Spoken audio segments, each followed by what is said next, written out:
Welcome back to M Hood Fishing. So this is the night before the full moon and a front is slowly coming in. It's a little chilly. I've got my Grundon's hoodie on. It says B&B tackle on the back. That's because I'm about to mention a tent sale, a meet and greet. Yeah, you're right. The 22nd and the 23rd next week, actually, we're doing a big tent sale up at B&B Tackle with B&B and Grundon's, and yours truly. I will be there, so come down. You'll get to meet me. You'll find some good deals. We'll have a good time. Nice conversation. Yeah, you're right. That's next week, 22nd and 23rd, Friday and Saturday. So, yeah, it's a little chilly. I'm on the Mississippi River with Dustin from, what's your channel's name? Who Dat Fishing. Who Dat? Who Dat Fishing. Who Dat Fishing. Yeah, you're right. So, just coming off a pretty okay, pretty good, pretty decent Sac-a-lait session. Thought we'd come out here, see if we could bang into some cats. Water is actually really, really warm and clean. Looks clean actually up here. Maybe it's clean out there too. I'm hoping that there's not a lot of gaff tops, but he had a bite and the line was slimed when he brought it up. So yeah, I don't want the gaff tops to be out there. They're kind of a nuisance fish, but I think they're still out there for sure. I've got this one rod of mine, my 12-foot pin Prevail, and a big piece of bait right there. Big hook somewhere down there. Let's get it together. Not gonna keep fishing for them. So this pole and the shrimp are going up, and that pole's going further out. Sail cat. That's a big piece of mullet. Probably just gonna get picked at by sail cats, but if I get it out far enough, maybe it's different real estate, right? We're gonna put it on a big 9/0 octopus style hook. Make sure the scales are off. I'm gonna use 4 ounces of lead.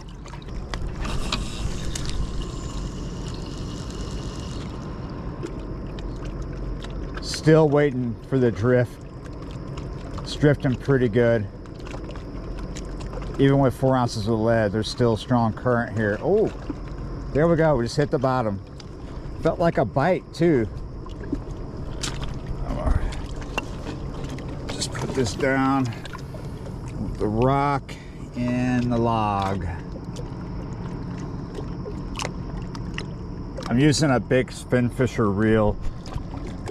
I usually use this setup for other things rather than catfish, but so if I need to walk away to like piss or something, I could just click my bait runner and I'm not going to lose a rod. But for the moment, I'm going to leave it solid because I'm just going to sit down and watch. You could probably guess that I'm sitting in an anchorage. Got all these ships in front of me. It's fully loaded, just about. I could probably squeeze some more in going upriver. But it always seems like when I let a bait drift this way, which is where it has drifted, look, I'm already getting a bite. Always bang into, well, in the past I've banged into really big fish having the bait out this way towards that ship right there, downriver. It's not the world's most deepest part of the river here in front of us. Well, it's not super shallow. It's a nice spot. It has its problems. Sometimes the worst is like the industrial hum, all the activity in here. But as we come into fall, and we've been in fall for a while, we usually start to have about the same thing we get in spring. But we might not have it yet. It's been late this year. In spring, big cats start coming up into these water depths we got in front of us because of water temperature for their pre-spawn feed up. Well, they do about the same thing in this around this time of year to feed up for winter. And we're just now slowly getting into those water temps. It's been a crazy fall so far. It's been really warm and the river has stayed really low. Just going a few miles downriver from this spot, look, we're seriously getting hit here. It's probably gaff top though. Throwing a big bait out right now with all these gaff top around. This is what's going to happen. Hopefully this front with maybe possibly, oh, look at this. Maybe we actually have a fish. He's just playing havoc here. Yeah, we're hooked up. Give them enough time, those gaff tops will get hooked by that 9/0. Hopefully this cold front with colder water coming down from up, because we do have a rise, the river is slowly rising right now. Hopefully it'll push these gaff top out and make the conditions in here at this spot and other spots near me more conducive, more productive for big blues, big freshwater cats to come up into them. This feels like a gaff top. Oh, I'd love to be wrong and it's a big blue cat, but it feels like a bigger gaff top is what it feels like.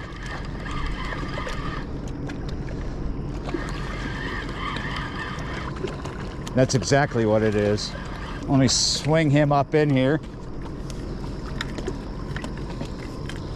And there we go.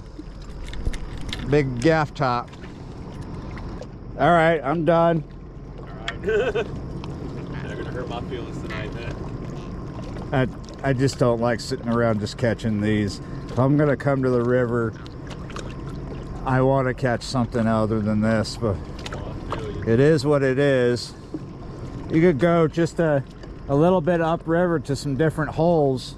Some of them are kind of sketchy to fish at this time of night, not all of them, right? Well, yeah, you could just go a little, about maybe, what, 10, 15 miles upriver. Oh, yeah. There are some deeper holes that you can cast into from the bank and catch blue cats, like Algiers Point, or right there where the industrial canal comes off the river in the bywater, and some other places up going above, like the Fly. It's just, the blue cats are here. They're just in the deeper parts, and it's not that deep here. It's not that shallow. We're fishing maybe 20 to 40 feet of water. 40 feet's probably being quite generous for it. All right.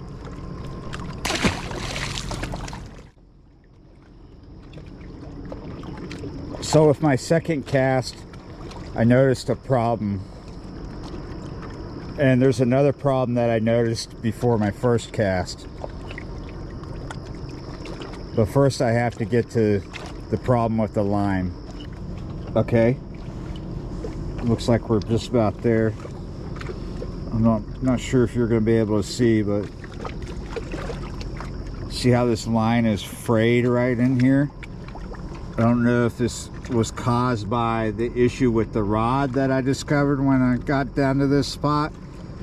This is my second time using this rod this week, and I didn't notice any problems with it earlier, but look, I've got all this scuffed up line. The issue is about like 2.5 feet worth of line that I need to eliminate, and this could be caused by the issue I'll show you in a second, or it's caused by the session earlier this week on Monday. Looks like this line was up against some nasty stuff in the river and it got all frayed, so we're going to cut it out and do a double uni. All right, let's get into the other messed up thing. I think this is what messed up the line, because there's bits of braid here. You see my eye is broke. It wasn't broke the other day, but I get down to this spot and it's broke. I did not lose my eyelet, the insert, but I think I could fix this with JB Weld later. but look, it's gonna cause issues. Oh, it sucks. See what's up as a cast? It's gonna catch that and fray the line, cause issues. Maybe I was foreshadowing when say, okay, I'm done. Got ESP now? Yeah, just a short one on the river because this rod is useless now. It's just going to keep destroying that line. And that is Power Pro. That is not cheap 80-pound test braid. And it's not old. There's nothing wrong with it. So if I keep trying to use it, I'm going to keep destroying that line. And it's impeding my cast. It's not letting me cast out so far. It's catching the line. So it's useless. This spot is kind of useless because it's just not ready yet for the big cats to be up in here. There's too much gaff top because it's still kind of salty up here. You go further down and it's almost like pure salt water still because the river's still really low. Things are just taking forever to be right here in this area. The heat has lasted long. We've had not too many fronts. This is probably the most significant one. Hopefully it sticks. Hopefully the river comes up like it's predicted, but only by a few feet.